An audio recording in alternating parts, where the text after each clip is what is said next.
not guilty of... A rising football star wrongfully locked up for a crime he didn't commit. Brian Banks was just 17 when his entire life fell apart. He was a standout linebacker at Long Beach Poly High School, set to play for USC with a clear path to the NFL. But after a team hangout one night, he got home and the police were already waiting. No one told him what was going on. They cuffed him, took him away, and still gave him no explanation. It wasn't until he stood in front of a judge that he found out what he was being accused of. A classmate, 15-year-old Winetta Gibson, claimed Brian had assaulted her at school. She said it happened in the hallway at night with no witnesses. Brian couldn't believe it. That night, he'd been surrounded by teammates who all saw him go straight home.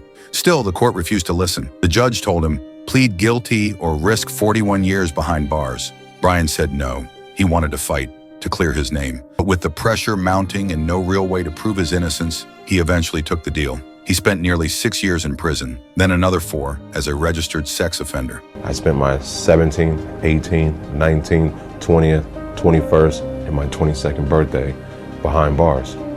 And it was tough. It was not easy. None of it was easy.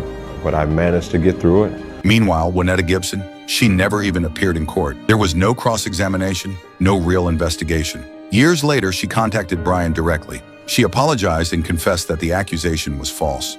She said she suffered from severe paranoia and that none of it actually happened. With help from the California Innocence Project, Brian finally got the justice he deserved. His conviction was overturned. In court, as the judge officially cleared his name, Brian broke down in tears. He hadn't just lost time, he lost the future he'd worked so hard for. Brian Banks could have been an NFL star. Instead, a lie cost him 10 years of his life. Everything flashing before my eyes, the whole 10 years. Do you think justice was truly served in the end? Let us know what you think in the comments.